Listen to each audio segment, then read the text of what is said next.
What's going on, everyone? So today I'm out on the water getting some much needed time. Haven't been able to get out, been pretty busy. Bass season is in full swing. Pretty excited about it. Today I'm out this lake here in northern New Mexico. This is an all largemouth lake. There's not a lot of lakes like this. You can probably see behind me there's a water treatment plant. So the lake stays pretty warm. Those largemouth thrive in this. This lake never freezes over, so it's pretty cool. But yeah, I'm going to be throwing a few different things, some new streamers that I've tied up, some new bass flies, and we're going to see how we do. Well, about 10 seconds into a half a cast, and there goes a fish. Hooked one, I just lost him. But if you saw the last video I posted, I showed you how I tied this little crafter minnow.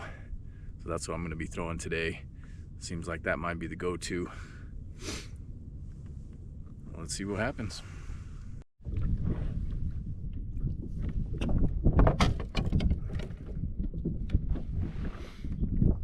So largemouth for the day. A little 12-incher. It's on that SpiritFly. Not bad. The first hit I had? Yeah. Bent my hook. Are you serious? Yeah. That's hook.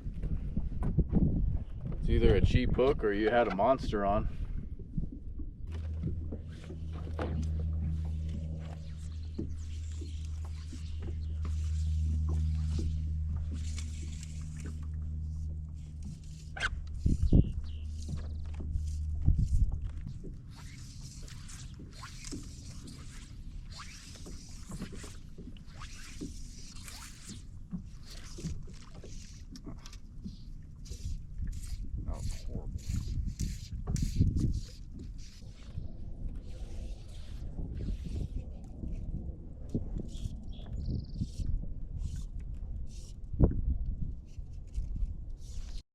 Little guy.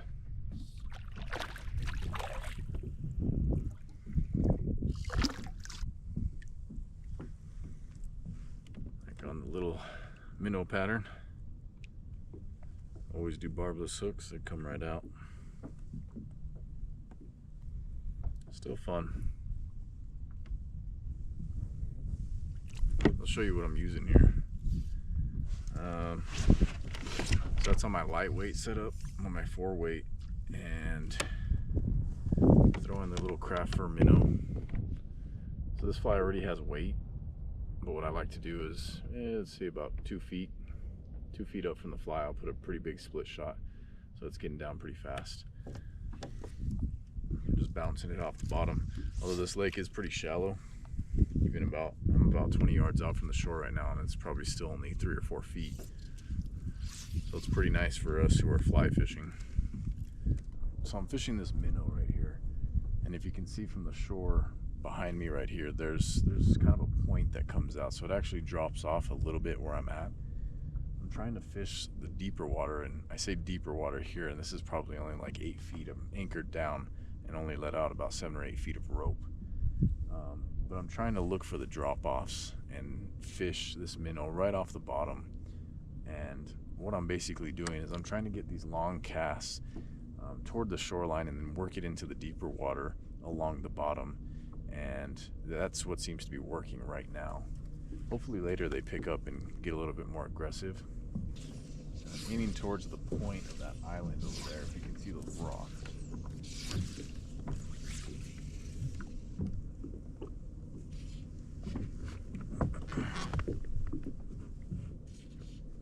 So I'll try to get a pretty long cast, and then I'll let the fly sit down, really get down to the bottom, because as I showed you earlier, I got a pretty big split shot, so it gets down pretty fast in the shallow water.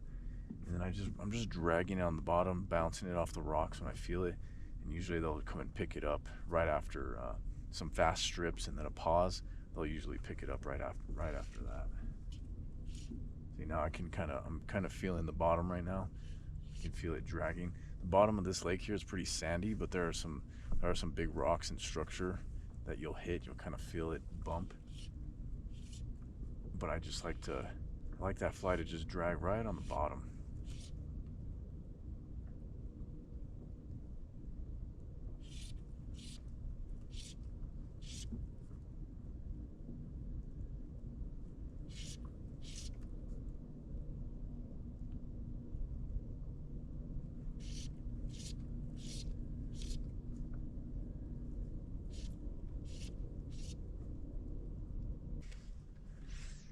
see that craft fur minnow looks really awesome in the water.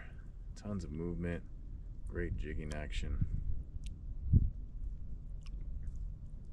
So far it's doing pretty well for the bass. They seem to be liking it. What'd you throw on? Norm special. Norm special. Remember Norm's, the one we tied in that class? Oh, that olive and yellow one? A big old mouth, man. Look at that. Not bad, huh? They're pretty cool looking, huh? Yeah. Colors. Look where that freaking mouth opens.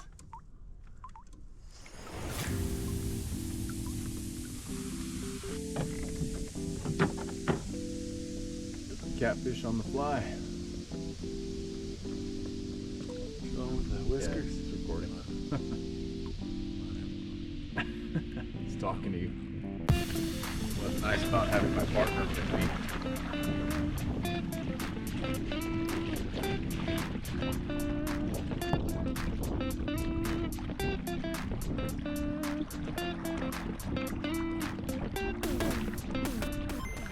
Just turned the camera off. I had caught another one. Hey, he's probably 13, 14. Healthy. Little bucket mouth. Very nice.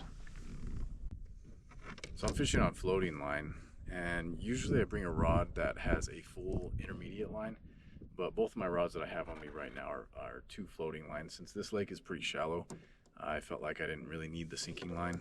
So what I did here with this fly, so the difference between the craft fur minnow and this Hellgrammite is that this Hellgrammite actually almost floats without any kind of weight.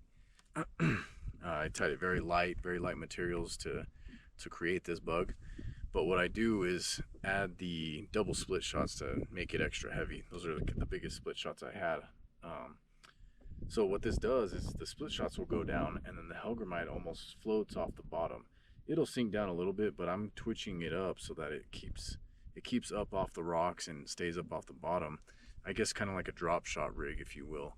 Versus the craft fur fly, that one was more, the fly itself was heavily weighted, and then I also added a split shot above it. That was just to get it way down on the bottom and get it down faster. But now that I'm fishing this deeper water, I kind of want this bug to sit up off of the bottom and the split shots be bouncing off the rocks, so that I know that this bug is getting near the bottom where the fish are feeding. So I'm fishing a drop off right here. You can see the dam. All these rocks are right here, and then it really drops off about 10 feet out from the dam. So I'm fishing right in the seam of where that drop off is. And when I fish like that, when I first throw my fly out there, I'm just gonna let it sink down, get to those rocks until I start feeling the split shots that I have on my line. I'll pull it a little bit, do some short strips, just to see if those split shots are bumping the rocks. 'Cause that's what I'm going for. I'm really trying to get that fly to bump off those rocks and twitch off the bottom. So it doesn't seem like the bass are super active today. They're wanting more of a finesse presentation. See, right now I can feel my split shot bumping the rocks as I'm stripping it in.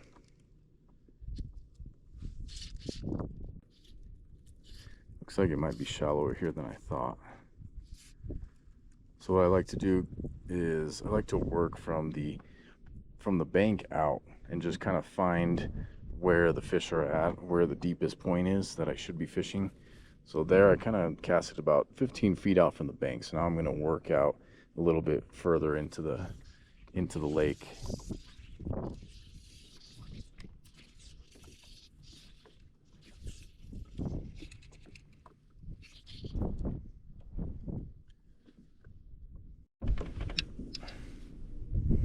Alright, so I'm going to go over to my 7-weight rod.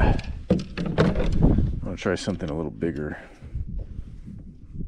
I was throwing this chartreuse mighty minnow earlier, but no luck on that. I think what I'm going to go with, I'm wanting to try this guy out. It's kind of a giant bunny leech, I guess, if you want to call it.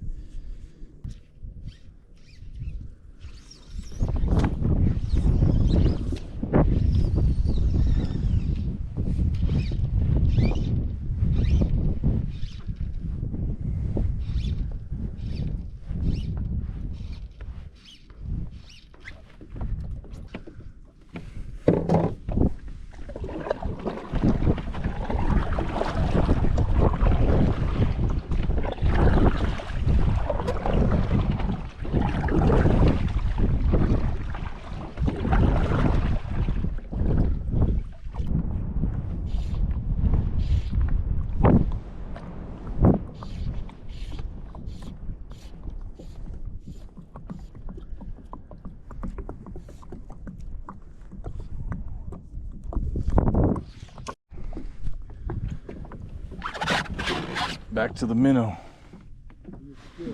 Yeah. Suckers, it's crazy how big their mouths are. Yeah, even these little guys, man. Oh. Got a big old mouth.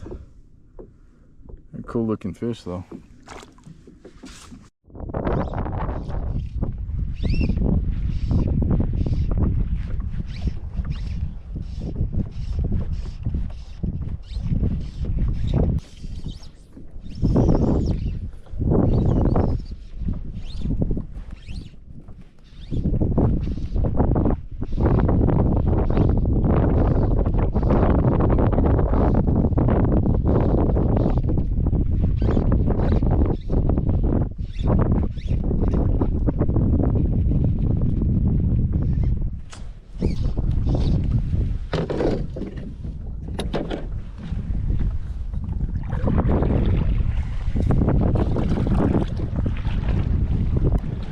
Well, that's it for today, guys. Real quick before I go, I just wanted to show you the two main rigs that we use today. I'm obviously the streamer guy. I like to throw minnow patterns. I threw my Hellgrammite pattern. I caught a couple on that, but mainly the winner for me today was the craft firm little jig minnow that I tied up in my last video. But I also wanted to show you the rig that my dad was using. He did really well on this one. He had an indicator on, and then about 5 feet down had a leech, just a little smaller leech pattern that he was throwing. And as it got windy, this really works really well in the wind on the lakes, especially because when your indicator is up on the waves, it's kind of bouncing your leech up and down. So when you're going bass fishing on lakes, really great tactic when it gets a little tough. But as always, thank you guys for watching, and we'll catch you in the next one.